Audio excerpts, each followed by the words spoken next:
Bienvenidos a un viaje a través de las antiguas leyes y costumbres de Israel. Un relato que nos sumerge en la importancia de la herencia, la identidad tribal y la sabiduría divina.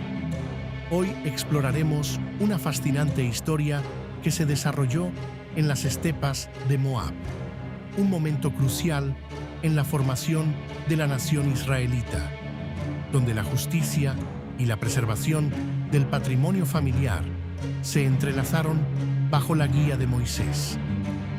Imaginemos el escenario. El pueblo de Israel, después de 40 años de peregrinación por el desierto, se encontraba al borde de la tierra prometida. Ante ellos, las vastas estepas de Moab, con el río Jordán serpenteando hacia el Mar Muerto, y al otro lado, las murallas de Jericó. La expectativa era palpable. Dios había prometido esta tierra a sus ancestros y ahora, bajo el liderazgo de Moisés, estaban a punto de reclamarla. Pero antes de cruzar, era fundamental establecer las leyes y los principios que gobernarían su nueva vida, especialmente en lo que respecta a la posesión más preciada, la tierra misma.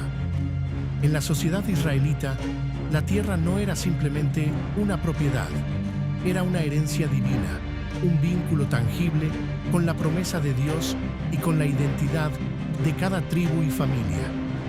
La división de la tierra no sería arbitraria, sino que se realizaría mediante un sorteo, un método que el Señor mismo había ordenado a Moisés. Este sorteo aseguraría que cada tribu, cada clan y, en última instancia, cada familia recibiera su porción justa, un patrimonio que debía ser custodiado y transmitido a las generaciones futuras. Era la base de su subsistencia, su estatus social y su conexión con la historia de su pueblo. Dentro de este marco de leyes y expectativas, surgió una situación particular que ya había sido resuelta por intervención divina. Recordamos el caso de Zelofhad, un hombre de la tribu de Manasés, del clan de Galaad, quien había muerto sin dejar hijos varones. Sus 5 hijas, Mahlá, Tirsá, Joglá, Milcá y Noá, se presentaron valientemente ante Moisés, el sacerdote Eleazar y los príncipes de la congregación. Su petición era audaz para la época. ¿Por qué el nombre de su padre debía desaparecer de su clan solo porque no tuvo hijos varones? ¿No tenían ellas derecho a heredar la porción de tierra que le correspondía a su padre? Moisés, al escuchar su súplica, llevó el asunto ante el Señor, y la respuesta divina fue clara y revolucionaria. Las hijas de Zelofhad tienen razón. Ciertamente les darás posesión de una heredad entre los hermanos de su padre, y traspasarás la heredad de su padre a ellas. Esta decisión estableció un precedente vital. En ausencia de hijos varones, las hijas podían heredar la tierra de su padre. Fue un paso significativo hacia la justicia y la equidad dentro de la ley mosaica, asegurando que ninguna familia perdiera su herencia por la falta de un heredero masculino. Sin embargo, esta sabia resolución, aunque justa para las hijas, planteó una nueva y compleja preocupación para los jefes de familia del clan de Galaad, descendientes de Maquir, hijo de Manasés. Estos líderes, guardianes de la integridad tribal y del patrimonio de su gente, se presentaron ante Moisés y los principales jefes de Israel.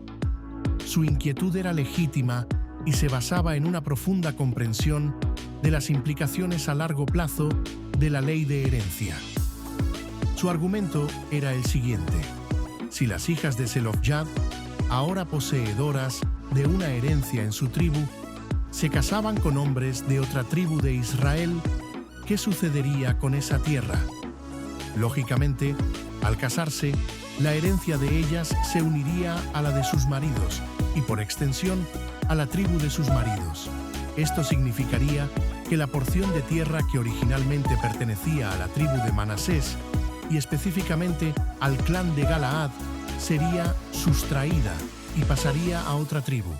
Con el tiempo, si esta práctica se generalizaba, la herencia de su propia tribu se vería disminuida y su patrimonio ancestral se fragmentaría y se perdería en manos de otras tribus.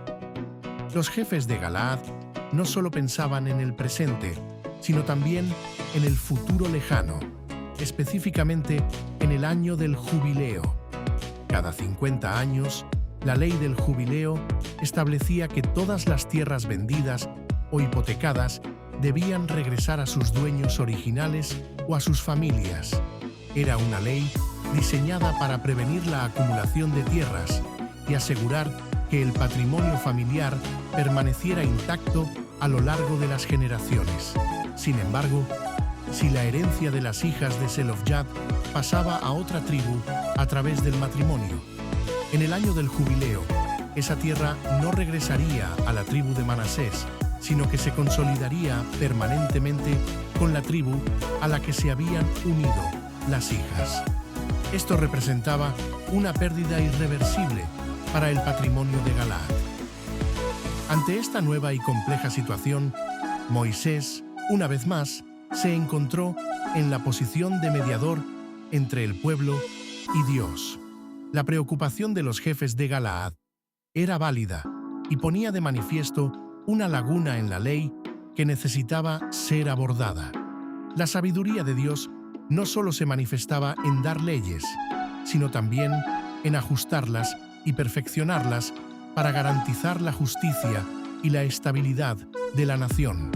Moisés, con la humildad y la fe que lo caracterizaban, llevó este dilema ante el Señor, buscando una solución que honrara tanto el derecho individual a la herencia como la integridad tribal. La respuesta del Señor fue, como siempre, justa y perspicaz. Moisés transmitió las instrucciones divinas a los israelitas. La tribu de los descendientes de José tiene razón, es decir, la preocupación de los líderes de Manasés, descendientes de José, era fundada. La orden del Señor fue específica para las hijas de Zelofhad, pero sentó un precedente para todas las mujeres en su situación. Ellas pueden casarse con quien les parezca mejor, con tal que lo hagan dentro de un clan perteneciente a la tribu de su padre. Esta ley garantizaba la libertad de elección en el matrimonio, pero con una condición crucial para preservar la herencia tribal. Esta resolución no fue solo para las hijas de Zelofhad, sino que estableció un principio general para toda la nación de Israel. La parte hereditaria de los israelitas no pasará de una tribu a otra, sino que cada israelita deberá retener la herencia de su tribu paterna. Y para asegurar esto, se dictaminó, por lo tanto, toda joven que posea una herencia en alguna tribu de los israelitas se casará dentro de un clan de su tribu paterna, de manera que los israelitas conserven cada uno la herencia de sus padres.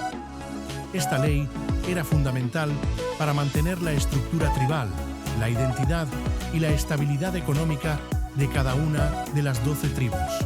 Aseguraba que la tierra, el regalo de Dios, permaneciera donde había sido asignada. Las hijas de Zelofhad, Mashlah, Tirsá, Joglá, Milcá y Noá, demostraron su fe y obediencia. Procedieron exactamente como el Señor había ordenado a Moisés. Se casaron con hijos de sus tíos paternos, es decir, dentro de los clanes de los descendientes de Manasés. De esta manera, su herencia, la porción de tierra que les correspondía por derecho de su padre, quedó firmemente en la tribu del clan de su padre. Su historia se convirtió en un ejemplo de cómo la ley divina, aunque a veces exigente, siempre buscaba el bien mayor del pueblo, equilibrando la justicia individual con la preservación de la comunidad.